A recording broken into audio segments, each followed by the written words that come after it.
Okay, praise God. ನಾವು ದೇವರ ವಾಕ್ಯವನ್ನು ಧ್ಯಾನ ಮಾಡುವ ಜಾನೋಕ್ತಿ 22ನೇ ಅಧ್ಯಾಯ 17-18 ವಚನ. ಕಿವಿಗೊಟ್ಟು ಜ್ಞಾನಿಗಳ ಮಾತುಗಳನ್ನು ಕೇಳು, ನನ್ನ ಜ್ಞಾನ ಬೋಧೆಗೆ ಮನಸ್ಸಿಡು. ಓಕೆ, 18ನೇ ವಚನ.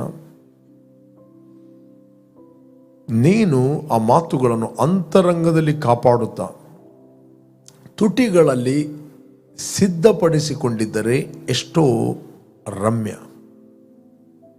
ಗಾಡ್ ಫಸ್ಟ್ ದೇವರ ವಾಕ್ಯ ಹೇಳ್ತದೆ, ಜ್ಞಾನಿಗಳ ಮಾತುಗಳನ್ನು ಕೇಳು, ನನ್ನ ಬೋಧೆಗೆ ಮನಸ್ಸಿಡು ಅಂತ. ಮಾತುಗಳನ್ನು ಕೇಳು.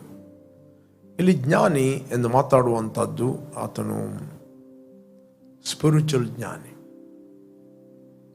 ಓಕೆ, ಸ್ಪಿರಿಚುವಲ್ ಆತ್ಮಿಕ ಜ್ಞಾನದ ಬಗ್ಗೆ ದೇವರ ವಾಕ್ಯ ಮಾತಾಡ್ತದೆ. ಯಾಕಂದರೆ ನಾವು ಬಾರ್ನ್ ಅಗೇನ್ ಆದದ್ದು, ಹೊಸದಾಗಿ ಹುಟ್ಟಿದ್ದು ಶರೀರದಲ್ಲಿ ಅಲ್ಲ, ನಾವು ಹೊಸದಾಗಿ ಹುಟ್ಟಿದ್ದು ಆತ್ಮದಲ್ಲಿ. ನಾವು ಬಾರ್ನ್ ಅಗೇನ್ ಆದದ್ದು ಆತ್ಮದಲ್ಲಿ. ದೇವರ ವಾಕ್ಯ ಏನೇ ಇರುವುದಾದರೆ ನಿಮ್ಮ ಅಂತರದ ಮನುಷ್ಯನಿಗೆ ಅದು ಮಾತಾಡ್ತದೆ. ನಿಮ್ಮ ಅಂತರದ ಮನುಷ್ಯನು ಯಾವಾಗ ದೇವರ ವಾಕ್ಯಕ್ಕೆ ಪ್ರತಿಕ್ರಿಯೆ ಕೊಡ್ತಾನೆ, ಆಗ ನಿಮ್ಮ ಮನಸ್ಸು ನಿಮ್ಮ ಆತ್ಮದ ಸ್ವಾಧೀನದಲ್ಲಿರುತ್ತದೆ. ಯಾವಾಗ ನಿಮ್ಮ ಮನಸ್ಸು ಆತ್ಮದ ಸ್ವಾಧೀನದಲ್ಲಿರುತ್ತದೆ, ಅದಕ್ಕೆ ಸ್ಪಿರಿಚುವಲ್ ಮೈಂಡ್ ಅಂತ ಕರೀತಾರೆ, ಆತ್ಮಿಕ ಮನಸ್ಸು. ಮತ್ತು ಆತ್ಮಿಕ ಮನಸ್ಸು ಎಂಬುವಂಥದ್ದು ಜೀವ ಮತ್ತು ಮನಃಶಾಂತಿ. ಇಂಗ್ಲೀಷ್ನಲ್ಲಿ ಇರ್ತದೆ life and peace. Okay, spiritual mind is life and peace. Carnal mind is death ಅಂತ ಹೇಳ್ತದೆ. ಕಾರ್ನಲ್ ಮೈಂಡ್ ಅಂತ ಹೇಳಿದರೆ ಅವರು ಬಾರ್ನ್ ಅಗೇನ್ ಆಗಿದ್ದಾರೆ, ಹೊಸದಾಗಿ ಹುಟ್ಟಿದ್ದಾರೆ, ಅವರು ಅನ್ಯ ಭಾಷೆಯಲ್ಲಿಯೂ ಮಾತಾಡ್ತಾರೆ, ಪವಿತ್ರಾತ್ಮನ ವರಗಳು ಅವರಲ್ಲಿ ಇರ್ಬೋದು. ಬಟ್ ಯಾವಾಗಲೂ ಕಾರ್ನಲ್ ಅಂತ ಹೇಳಿದರೆ ಅವರ ದೇಹ ಎಂಬ ಮನೆಯಲ್ಲಿ ಅವರಿದ್ದಾರೆ. ಆ ದೇಹಕ್ಕೆ 5 ಇಂದ್ರಿಯಗಳಿವೆ. ಆ ಇಂದ್ರಿಯಗಳ ಜ್ಞಾನದಿಂದ ಆಳಲ್ಪಡುವವರು, ಡಾಮಿನೇಟೆಡ್ ಬೈ 5 ಫಿಸಿಕಲ್ ಸೆನ್ಸ್. ಅದಕ್ಕೆ ಕಾರ್ನಲ್ ಮ್ಯಾನ್ ಅಂತ ಕರೀತಾರೆ. ಶಾರೀರಿಕ ವ್ಯಕ್ತಿ, ಶರೀರದಿಂದ ಆಳಲ್ಪಡುವ ವ್ಯಕ್ತಿ. ಶರೀರದಿಂದ ಆಳಲ್ಪಡುವ ವ್ಯಕ್ತಿಯ ಮಾತುಗಳು ಶಾರೀರಿಕ ಮಾತುಗಳಾಗಿರ್ತವೆ. ಬಟ್ ಆತ್ಮಿಕ ವ್ಯಕ್ತಿಯ ಮಾತುಗಳು ಆತ್ಮದ ಮಾತುಗಳಾಗಿರ್ತವೆ. He speaking from his within. Okay, ಆತನು ಆತ್ಮದ ಒಳಗಿಂದ ಆತನು ಮಾತಾಡುತ್ತಾನೆ. Praise God. He is a spiritual man. ಅದಕ್ಕೋಸ್ಕರ ಇಲ್ಲಿ ದೇವರ ವಾಕ್ಯ ಹೇಳ್ತದೆ, ನೀನು ಆ ಮಾತುಗಳನ್ನು ಅಂತರಂಗದಲ್ಲಿ ಕಾಪಾಡುತ್ತಾ ತುಟಿಗಳನ್ನು ಸಿದ್ಧಪಡಿಸಿಕೊಂಡಿದ್ದರೆ ಎಷ್ಟೋ ರಮ್ಯ. ನೀನು ಆ ಮಾತುಗಳು, ಅಂತರಂಗ ಅಂದರೆ ನಿಮ್ಮ ಆತ್ಮದಲ್ಲಿ ಡೆಪಾಸಿಟ್ ಮಾಡುವಂಥದ್ದು, ನಿಮ್ಮ ಆತ್ಮದಲ್ಲಿ ಇಡುವಂಥದ್ದು. ನಿಮ್ಮ ಆತ್ಮದಲ್ಲಿ ಡೆಪಾಸಿಟ್ ಅಷ್ಟು ಈಸಿಯಲ್ಲಿ ಅದು ಆಗುವುದಿಲ್ಲ. ಓಕೆ, ನಿಮ್ಮ ಆತ್ಮದಲ್ಲಿ ಡೆಪಾಸಿಟ್, ದೇವರ ವಾಕ್ಯ ಡೆಪಾಸಿಟ್ ಇರಬೇಕಂತ ಹೇಳಿದರೆ ನೀವು ದೇವರ ವಾಕ್ಯವನ್ನು ಫಸ್ಟ್ ಆಫ್ ಆಲ್ ಕೇಳಬೇಕು.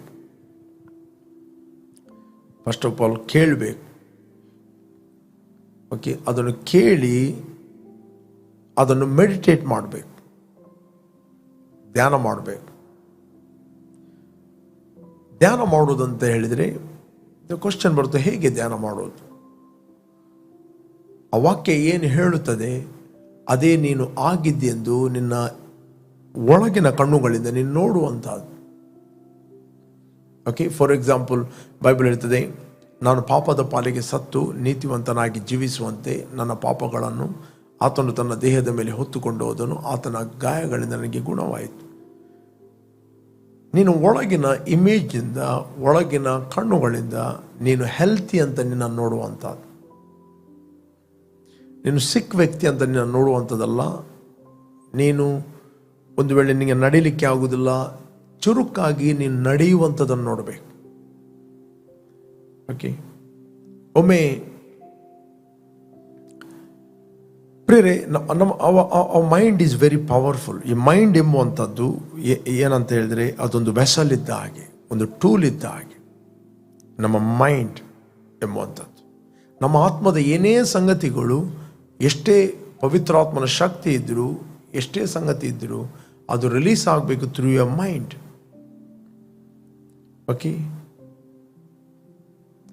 ಒಮ್ಮೆ ಒಬ್ಬ ವ್ಯಕ್ತಿ ಹಾಸ್ಪಿಟ್ಲಿಗೆ ಹೋದಾಗ ದೇವಸೇವಕ ಹಾಸ್ಪಿಟ್ಲಿಗೆ ಹೋದಾಗ ವೈದ್ಯರು ಅವನಿಗೆ ಕೇವಲ 3 ತಿಂಗಳು ಕೊಟ್ಟಿದ್ದಾರೆ. ಮೆಡಿಕಲ್ ಸೈನ್ಸ್ ಆತನಿಗೆ 3 ತಿಂಗಳು ಕೊಟ್ಟಿದೆ, ಓನ್ಲಿ 3 ಮಂತ್.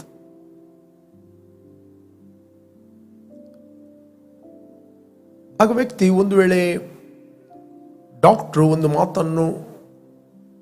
ಒಂದು ಮಾತು ಹೇಳಿದರೆ, ರಿಪೋರ್ಟ್ ಕೊಟ್ಟಿದ್ದಾರೆ ಅಂತ ಅವ್ರು ನಂಬ್ತಾರೆ. ಅವ್ರು ನಂಬಿದಾಗ ಆ ಮಾತು ಅವರಿಗೊಂದು ಬ್ಲೂ ಪ್ರಿಂಟ್ ಪಿಕ್ಚರನ್ನು ಕ್ರಿಯೇಟ್ ಮಾಡುತ್ತದೆ.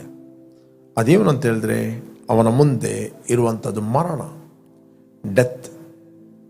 ಅವನು ಆ ಪಿಕ್ಚರ್ ಮಾಡಿ ನೋಡ್ತಾನೆ, ಅವನು ಸಾಯುವಂಥದ್ದು, ಅವನ ರಿಲೇಟಿವ್ಗಳು ಅವನಿಗೆ ಬರುವಂಥದ್ದು, ಅಥವಾ ಅವನ ಬಾಡಿಯನ್ನು ಗೋರಿಯಲ್ಲಿ ಹಾಕುವಂಥದ್ದು, ಎಲ್ಲರೂ ಕೂಗುವಂಥದ್ದು, ಇದೇ ಅವನ ಪಿಕ್ಚರ್. ಓಕೆ, ಇನ್ನೇನಿಲ್ಲ, ಮುಗಿಯಿತು ನನ್ನದು. ಓಕೆ, ಅಬ್ರಹಾಮ ಇದ್ದ, ನಾವು ನೋಡ್ತೇವೆ. ಇರಲಿ, ಅದು ಮತ್ತೆ ನೋಡುವ. ಇದು ಪಿಕ್ಚರ್ ಡಾಕ್ಟರ್ ಕೊಟ್ಟಾಗ. ಆಗ ಈ ದೇವಸೇವಕ ಹೇಳಿದ, ನೀನೊಂದು ಕೆಲಸ ಮಾಡು, ನೀನು ಇಲ್ಲಿಂದ ಎದ್ದು ಮನೆಗೆ ಹೋಗುವಂಥದ್ದನ್ನು, ಯಾಕಂದರೆ ಯೇಸು ಕ್ರಿಸ್ತ ನಿನ್ನ ಎಲ್ಲ ರೋಗಗಳನ್ನು ತನ್ನ ದೇಹದ ಮೇಲೆ ಹೊತ್ತುಕೊಂಡು ಹೋಗಿದ್ದಾನೆ, ಆತನ ಗಾಯಗಳಿಂದ ನೀನು ಗುಣವಾಗಿದ್ದಿ.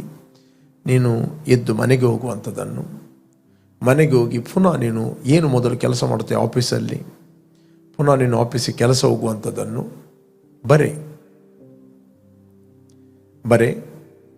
ನೆಕ್ಸ್ಟ್, ನೀನು ಮನೆಗೆ ಬರುವಾಗ ನಿನ್ನ ತಂದೆ ಹೆಂಡತಿಗೆ ಪ್ರೀತಿಯಿಂದ ಒಂದು ಒಳ್ಳೆಯ ಹೂ ತರುವಂಥದ್ದನ್ನು ಬರೆ. ಪುನಃ ನೀವು ಸ್ವಲ್ಪ ಹೊತ್ತಿನಿಂದ ಸಂಜೆ ವೇಳೆ ಹೊರಗೆ ಇಬ್ಬರು ಗಾರ್ಡನಿಗೆ ಹೋಗುವಂಥದ್ದನ್ನು ಅಥವಾ ಸ್ವಲ್ಪ ವಾಕಿಂಗ್ಗೆ ಹೋಗುವಂಥದ್ದನ್ನು ನೋಡು, ಬರೆ ಅಂತ ಹೇಳಿದ. ನೋಡು, ಈಗ ನೋಡು, ಏನು ನೋಡ್ತಾ ಇದ್ದಿ ಅದನ್ನು ಬರೆ. 3 ಸರ್ತಿ ಟ್ಯಾಬ್ಲೆಟ್ ತೆಗೆದುಕೊಂಡಾಗೆ ದಿನಕ್ಕೆ 3 ಸರ್ತಿ ಅದನ್ನು ಓದು. ಬೆಳಿಗ್ಗೆ, ಮಧ್ಯಾಹ್ನ, ಸಂಜೆ ಅದನ್ನು ಓದು. ಬೇರೆ ಏನು ಮಾಡಬೇಡ, ಅದನ್ನು ಓದು. ಬೆಳಿಗ್ಗೆ, ಮಧ್ಯಾಹ್ನ, ಸಂಜೆ ಅದನ್ನು ಓದು. ಈ ವ್ಯಕ್ತಿ ಏನು ಮಾಡಿದ, ಸ್ಟ್ರಿಕ್ಟ್ಲಿ ಅದನ್ನು ಫಾಲೋ ಮಾಡಿದ. ಬೆಳಿಗ್ಗೆ, ಮಧ್ಯಾಹ್ನ, ಸಂಜೆ ಓದಿದ, ಪುನಃ ಓದಿದ, ಎವ್ರಿ ಡೇ ಓದಿದ, 1 ವಾರ ಓದಿದ. ಓದುವಾಗ ಅವನ ಮೆಂಟಲ್ ಆ ಒಂದು ಮರಣದ ಪಿಕ್ಚರ್ ಹೋಯಿತು. ಅವನ ಒಳಗೆ ನ್ಯೂ ಇಮೇಜ್ ಕ್ರಿಯೇಟ್ ಆಯಿತು. ಅವನ ಒಳಗೆ ನ್ಯೂ ಪಿಕ್ಚರ್ ಸ್ಟಾರ್ಟ್ ಆಯಿತು. ಆಫ್ಟರ್ 3 ಮಂತ್ ಅವನು ಸಾಯಲಿಲ್ಲ. ಅವನು ಪುನಃ ಕೆಲಸಕ್ಕೆ ಹೋದ. ಬರುವಾಗ ಹೆಂಡತಿಗೆ ಒಂದು ಹೂ ತಂದ, ಸಂಜೆ ವಾಕಿಂಗ್ ಕರ್ಕೊಂಡು ಹೋದ. ಪ್ರೇರೆ, ಅವನು ಏನು ಒಳಗಿಂದ ನೋಡಿದ ಅದನ್ನೇ ಅವರು ಮಾಡಿದ. ದ ಬೈಬಲ್ ಹೇಳ್ತದೆ, as A man think in his heart so easy. ಮನುಷ್ಯನ ಒಳಗೆ ಏನು ಆಲೋಚನೆ ಮಾಡುತ್ತಾನೋ ಅದೇ ಅವನು ಆಗಿದ್ದಾನೆ. ಅವನೇನು ಆಲೋಚನೆ ಮಾಡುತ್ತಾನೆ ಅದೇ ಅವನು ಆಗಿದ್ದಾನೆ. ನೀವೇನು ಆಲೋಚನೆ ಮಾಡ್ತಾ ಇದ್ದೀರಿ? ಫ್ಯೂಚರಲ್ಲಿ ಫೇಲ್ ಆಗುವಂಥ ಆಲೋಚನೆ ಮಾಡ್ತಾ ಇದ್ದೀರಾ? ಸಾಯುವಂಥ ಆಲೋಚನೆ ಮಾಡ್ತಾ ಇದ್ದೀರಾ? ಅಪೊಸ್ತಲ ಪೌಲ ಕೂಡ ಶಿಪ್ಪಲ್ಲಿ ಹೋಗ್ತಾ ಇದ್ದ. ಅವನಿಗೆ ಆತ್ಮದಲ್ಲಿ ಗೊತ್ತಾಯಿತು ಶಿಪ್ ಸಂಕಟಕ್ಕೆ ಬೀಳ್ತದೆ ಅಂತ. 27ನೇ ಅಧ್ಯಾಯದಲ್ಲಿ ನೋಡ್ತೇವೆ. ಅಪೊಸ್ತಲ ಪೌಲ ಹೇಳ್ತಾನೆ, ಬದುಕುವಂಥ ಎಲ್ಲ ನಿರೀಕ್ಷೆಯನ್ನು ನಾವು ಕಳಕೊಂಡೆವು. No hope, no picture. ನಿರೀಕ್ಷೆ ಅಂದರೆ ಪಿಕ್ಚರ್. ಬೇಕಾದ್ರೆ ನಾವು ಓದಿದರೆ ನಮಗೆ ಸಿಗ್ತದೆ. 27ನೇ ಅಧ್ಯಾಯ 18ನೇ ವಚನ, ಆಕ್ಟ್ ಆಫ್ ಅಪೋಸ್ತಲ್. ಓಕೆ, ಗಾಳಿಯು ನಮ್ಮನ್ನು ಅತ್ಯಂತವಾಗಿ ಒಯ್ದಾಡಿದ್ದರಿಂದ ಅವರು ಮರುದಿನ ಸರಕನ್ನು ಬಿಸಾಡುತ್ತಿದ್ದರು. ಓಕೆ, 3ನೇ ದಿನದಲ್ಲಿ ಹಡಗಿನ ಅಡ್ಡಮರವನ್ನು ತಮ್ಮ ಕೈಯಿಂದಲೇ ಹೊರಗೆ ಎತ್ತಿ ಹಾಕಿದರು. ಅನೇಕ ದಿವಸಗಳ ತನಕ ಸೂರ್ಯನಾಗಲಿ ನಕ್ಷತ್ರಗಳಾಗಲಿ ನಮಗೆ ಕಾಣಿಸದೆ ದೊಡ್ಡ ಬಿರುಗಾಳಿ ನಮ್ಮ ಮೇಲೆ ಹೊಡೆದ್ದರಿಂದ ತಪ್ಪಿಸಿಕೊಂಡೆವೆಂಬ ಎಲ್ಲ ನಿರೀಕ್ಷೆಯು ಅಂದಿನಿಂದ ಕಳೆದು ಹೋಯಿತು. C, now when neither sun nor stars appeared for many days and no small tempest beat on us, all hope that we would be saved was finally given up. ಎಲ್ಲ ಹೋಯ್ತು, ನೋ ಪಿಕ್ಚರ್. ಈಗ ಮುಂದೆ ಕಾಣ್ತಾ ಇದೆ death, ಮುಂದೆ ಕಾಣ್ತಾ ಇದೆ ಮರಣ, ಮುಂದೆ ಕಾಣ್ತಾ ಇದೆ ಮರಣ, ಡೆತ್. ನಿರೀಕ್ಷೆ ಅಂದರೆ ಏನು ಪ್ರಿಯರೇ? ನಿರೀಕ್ಷೆ ಅಂದರೆ ಹೋಪ್, ಇಂಗ್ಲಿಷ್ನಲ್ಲಿ ಬ್ಲೂ ಪ್ರಿಂಟ್, ಪಿಕ್ಚರ್. ಇಲ್ಲಿ ಅಪೊಸ್ತಲ ಪೌಲ್ ತನ್ನ ನಿರೀಕ್ಷೆ ಅಂದಿನಿಂದ ಕಳೆದು ಹೋಯಿತು, ತಪ್ಪಿಸಿಕೊಂಡೆ ಒಬ್ಬ. ನೆಕ್ಸ್ಟ್ 21ನೇ ವಚನ. ಅವರು ಬಹುಕಾಲ ಊಟವಿಲ್ಲದೆ ಇದ್ದ ಮೇಲೆ ಪೌಲನು ಅವರ ಮಧ್ಯದಲ್ಲಿ ನಿಂತುಕೊಂಡು, ಎಲೇ ಜನರೇ, ನೀವು ಕ್ರೇತದಿಂದ ಹೊರಟು ಈ ಕಷ್ಟ ನಷ್ಟಗಳಿಗೆ ಗುರಿಯಾಗದಂತೆ ನನ್ನ ಮಾತನ್ನು ಕೇಳಬೇಕಾಗಿತ್ತು. ಓಕೆ, ಅವರು ಪೌಲನ ಮಾತನ್ನು ಕೇಳಲಿಲ್ಲ, ಬಟ್ ಎಕ್ಸ್ಪೀರಿಯನ್ಸ್ ಹೋಲ್ಡರ್ನ ಮಾತನ್ನು ಕೇಳಿದರು. ನಾವಿಕನ ಮಾತನ್ನು, ಯಜಮಾನರ ಮಾತನ್ನು ಕೇಳಿದರು. ಯಾಕೆಂದರೆ ಇವನಿಗೆ ಶಿಪ್ಪಿನ ನಾಲೆಜ್ ಇಲ್ಲ ಅಂತ, ಬಟ್ ಈತನ ದೇವರ ಆತ್ಮನಿದ್ದನು, ಇನ್ನರ್ ವಿಟ್ನೆಸ್ ಇತ್ತು, ಮುಂದೆ ಏನಾಗ್ತದಂತ. ಓಕೆ, ಕೇಳಬೇಕಾಗಿತ್ತು. ನೆಕ್ಸ್ಟ್, ಈಗಲಾದರೂ ನೀವು ಧೈರ್ಯದಿಂದಿರಬೇಕೆಂದು ನಿಮಗೆ ಬುದ್ಧಿ ಹೇಳುತ್ತೇನೆ. ಹಡಗು ನಷ್ಟವಾಗುವುದೇ ಹೊರತು ನಿಮ್ಮಲ್ಲಿ ಒಬ್ಬರಿಗೂ ಪ್ರಾಣ ನಷ್ಟವಾಗುವುದಿಲ್ಲ. ಓಕೆ, 23ನೇ ವಚನ. ನಾನು ಯಾರವನಾಗಿದ್ದೇನು, ವೆರಿ ಇಂಪಾರ್ಟೆಂಟ್. ನಾನು ಯಾರವನಾಗಿದ್ದೇನು, ಯಾರನ್ನು ಸೇವಿಸ್ತೇನು. ಆ ದೇವರಿಂದ ಬಂದ ಒಬ್ಬ ದೂತನು ಕಳೆದ ರಾತ್ರಿಯಲ್ಲಿ ನನ್ನ ಹತ್ತಿರ ನಿಂತು, ಪೌಲನೇ ಭಯಪಡಬೇಡ, ನೀನು ಚಕ್ರವರ್ತಿಯ ಮುಂದೆ ನಿಲ್ಲಬೇಕು. Praise God, what A word. ನಾನು ಯಾರವನಾಗಿದ್ದೇನೋ, ಯಾರನ್ನು ಸೇವಿಸ್ತೇನೋ, ಆತನ ದೂತನು ಬಂದು ನನಗೆ ರಾತ್ರಿಯಲ್ಲಿ ಮಾತಾಡಿದ, ಪೌಲನೇ ಭಯಪಡಬೇಡ, fear not. Fear is giving wrong picture. Fear not, first word. ನೀನು ಚಕ್ರವರ್ತಿಯ ಮುಂದೆ ನಿಲ್ಲಬೇಕು. ಈಗ ಪೌಲನ ಒಳಗಿನ ಪಿಕ್ಚರ್ ಏನಂತ ಹೇಳಿದರೆ, ನ್ಯಾಚುರಲ್ ಸಿಚುವೇಶನ್ ಏನು ಹೇಳ್ತದೋ ಗೊತ್ತಿಲ್ಲ, ಹಡಗು ಏನು ಹೇಳ್ತದೋ ಗೊತ್ತಿಲ್ಲ, ಬಟ್ ಆತನ ಒಳಗಿನ ಪಿಕ್ಚರನ್ನು ಆತನು ಬದಲಾಯಿಸಿದ. ಚಕ್ರವರ್ತಿಯ ಮುಂದೆ ನಿಲ್ಲುವುದನ್ನೇ ಆತನು ನೋಡಿದ. ಪ್ರೇಯರ್ ಮೆಡಿಟೇಷನ್ ಅಂತ ಹೇಳಿದ್ರೆ, ಅಂಟಿಲ್ ನಿಮ್ಮ ಒಳಗೆ ಆ ಇಮೇಜ್ ಬಿಲ್ಡ್ ಆಗುವ ತನಕ ನೀವು ಮೆಡಿಟೇಟ್ ಮಾಡ್ರಿ. ಬಿಲ್ಡ್ ಆಗುವ ತನಕ, until light comes in your spirit, reality come in your spirit, again and again, again and again, ಪುನಃ ಪುನಃ. ಓಕೆ, ನಿರೀಕ್ಷೆ ಅಂತ ಹೇಳಿದರೆ ಅದು ಬರುವಂಥದ್ದು ದೇವರ ವಾಕ್ಯದಿಂದ.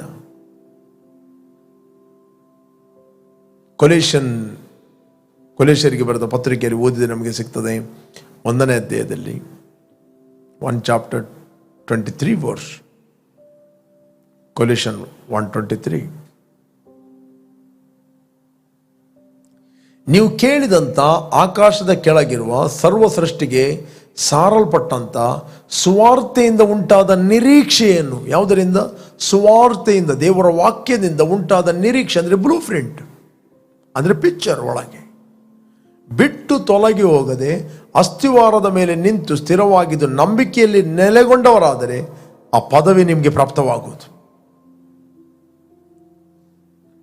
ಈಗ ಅಬ್ರಹಾಮನ ಬಗ್ಗೆ ನೋಡುವ. ನಾವು ಅಬ್ರಹಾಮನ ಬಗ್ಗೆ ನಾನು ಜಸ್ಟ್ ಸ್ಕ್ರಿಪ್ಚರ್ಗಳನ್ನು ಕೊಡ್ತಾ ಇದ್ದೇನೆ. 4ನೇ ಅಧ್ಯಾಯ 17ನೇ ವಚನ, ರೋಮಾಪುರದ ಪತ್ರಿಕೆ 4:17.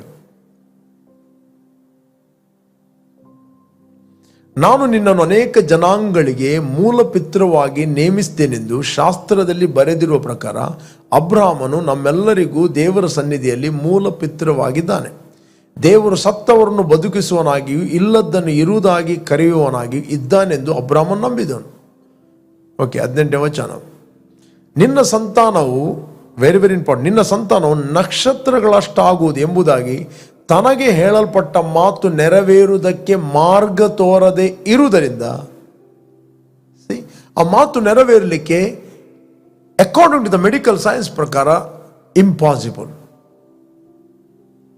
ನೋ ನ್ಯಾಚುರಲ್ ಹೋಪ್, ಅಂದರೆ ನ್ಯಾಚುರಲ್ ನಿರೀಕ್ಷೆ ಇಲ್ಲ ಅವನಿಗೆ ಮಕ್ಕಳಾಗ್ತದಂತ.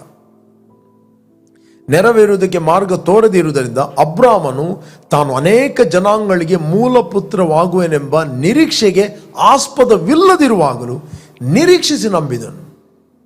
ಅಂದರೆ ನ್ಯಾಚುರಲ್ ಮೆಡಿಕಲ್ ಸೈನ್ಸ್ ಅವನಿಗೆ ಪಿಕ್ಚರ್ ಕೊಡುವುದಿಲ್ಲ ನಿನಗೆ ಮಗು ಆಗ್ತದಂತ, ನೋ ಹೋಪ್.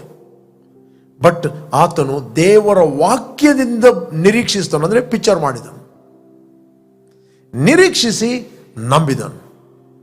ನಂಬಿ ನಿರೀಕ್ಷಿಸಿದಲ್ಲ, ನಿರೀಕ್ಷಿಸಿ ನಂಬಿದನು. ನಿರೀಕ್ಷೆ ನಿನಗೆ ಪಿಕ್ಚರ್ ಕೊಡುತ್ತದೆ, ನಂಬಿಕೆ ಆ ಪಿಕ್ಚರ್ ಅನ್ನು ಬಿಡುಗಡೆ ಮಾಡುತ್ತದೆ. Praise God. ಫೇತ್ ಯಾವಾಗಲೂ ಹೇಳ್ತದೆ, ನಂಬಿಕೆ ಯಾವಾಗ ಹೇಳ್ತದೆ ಅದು ನನ್ನದು, ಅದು ನನಗೆ ಸಿಕ್ಕಿದೆ, ಅದು ಆಗಿದೆ. ನಿರೀಕ್ಷೆ ಹೇಳ್ತದೆ ಅದು ನಿನಗೆ ಸಿಗ್ತದೆ. ನಿರೀಕ್ಷೆ ನಿನಗೆ ಒಳ್ಳೆ ಪಿಕ್ಚರ್ ಕೊಡ್ತದೆ. ಬಟ್ ನಂಬಿಕೆ ನಿನ್ನ ಒಳಗಿದ್ದ ಪಿಕ್ಚರ್ ಅನ್ನು ಅದು ಮ್ಯಾನಿಫೆಸ್ಟ್ ಮಾಡ್ತದೆ. Without hope no faith.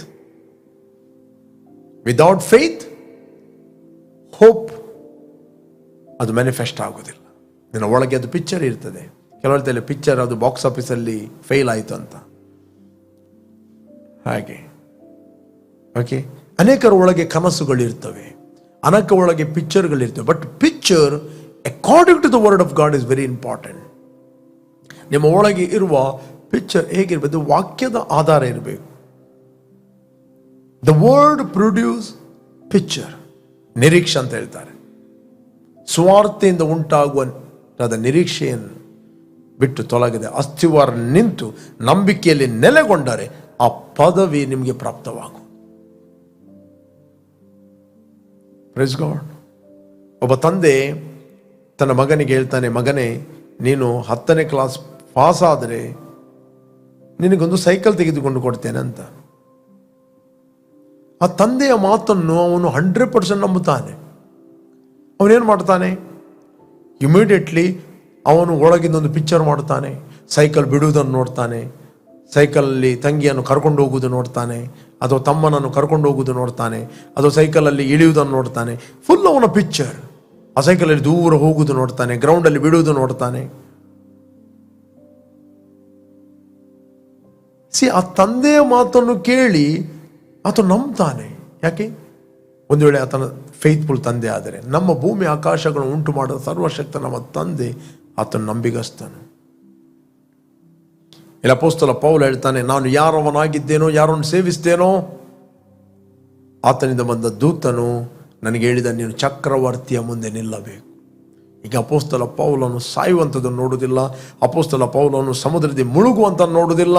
ಅಪೊಸ್ತಲ ಪೌಲನು ಚಕ್ರವರ್ತಿಯ ಮುಂದೆ ನಿಂತದನ್ನು ನೋಡಿದ್ದಾನೆ.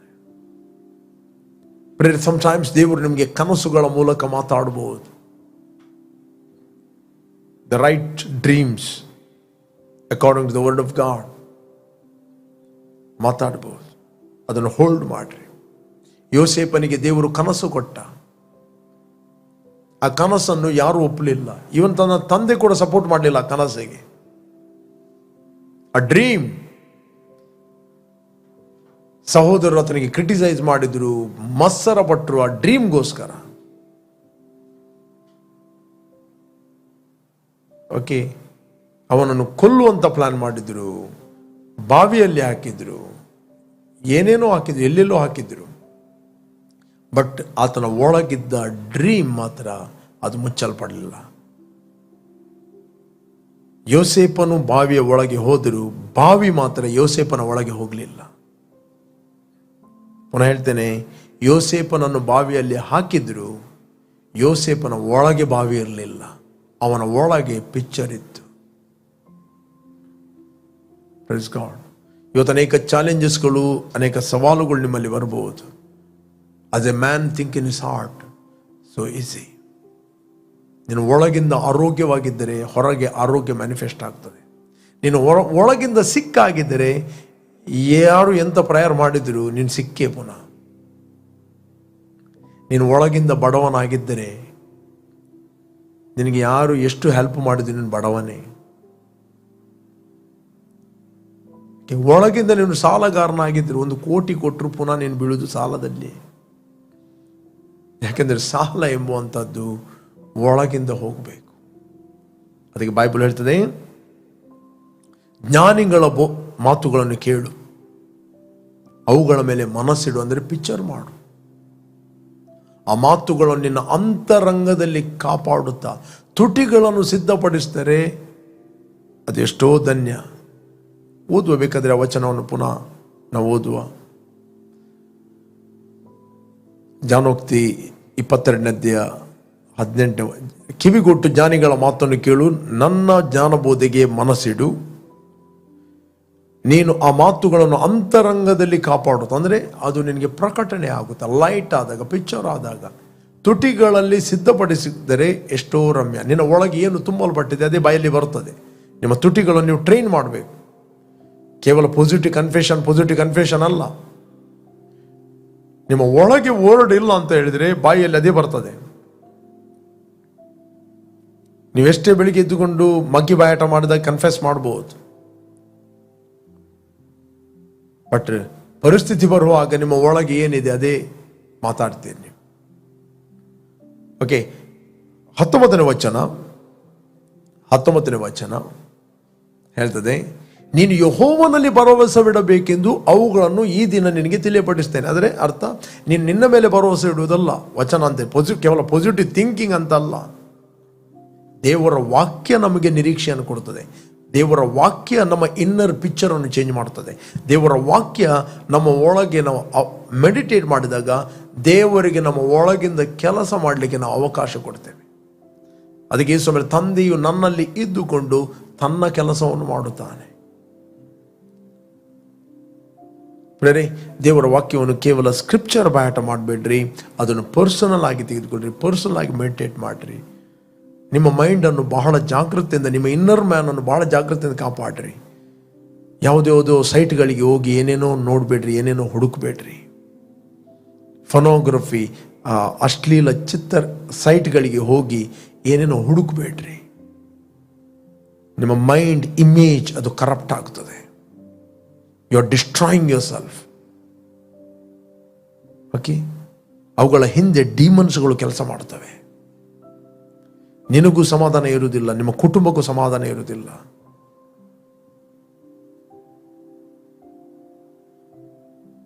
ಬಟ್ ನಿಮ್ಮ ಮೈಂಡನ್ನು ಬಹಳ ಜಾಗ್ರತೆಯಿಂದ ಕಾಪಾಡ್ರಿ. ಆ spiritual mind is a life and peace. Carnal mind is death and depression, operation, ಒತ್ತಡಗಳು, ಪೇನ್, ಹರ್ಟ್.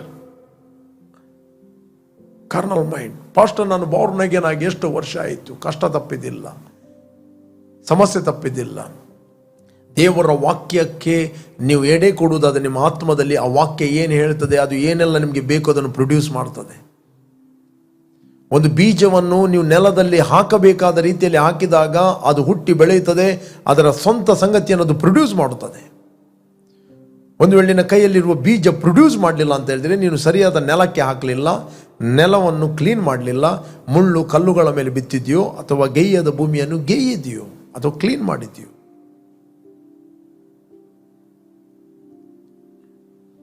ದೇವರಲ್ಲಿ ಯಾವ ಪ್ರಾಬ್ಲಮ್ ಇಲ್ಲ, ವಾಕ್ಯದಲ್ಲಿ ಯಾವ ಪ್ರಾಬ್ಲಮ್ ಇಲ್ಲ. But problem ground problem, heart problem, not word problem. Word ನಮ್ಮ ಆತ್ಮದಲ್ಲಿ, ಅಂತರಂಗದಲ್ಲಿ ಕೂತ್ಕೊಳ್ಬೇಕು. ಇಟ್ ವಿಲ್ ಪ್ರೊಡ್ಯೂಸ್ ನಿನ್ನ ಇನ್ನರ್ ಇಮೇಜ್ ಅನ್ನೋದು ಬದಲಾಯಿಸ್ತದೆ. ಅದು ನಿನಗೆ ಹೆಲ್ತ್ ಬೇಕಾದರೆ ಹೆಲ್ತ್ ಪ್ರೊಡ್ಯೂಸ್ ಮಾಡ್ತದೆ, ಸಮೃದ್ಧಿ ಬೇಕಾದರೆ ಸಮೃದ್ಧಿ ಪ್ರೊಡ್ಯೂಸ್ ಮಾಡ್ತದೆ, ಅದು ನಿತ್ಯತ್ವಕ್ಕೆ ಪ್ರೊಡ್ಯೂಸ್ ಮಾಡ್ತದೆ. ನಿತ್ಯ ಜೀವ, ಬಾರ್ನ್ ಅಗೇನ್ ಆದ ಪ್ರತಿಯೊಬ್ಬರು ನಾವು ನಿತ್ಯ ಜೀವನ ಹೊಂದಿದ್ದೇವೆ. ಈಗ ನಮಗೆ ಗೊತ್ತಾಗಿರಬೇಕು ನಾವು ನಮ್ಮಲ್ಲಿ ನಿತ್ಯ ಜೀವ ಇದೆ ಅಂತ.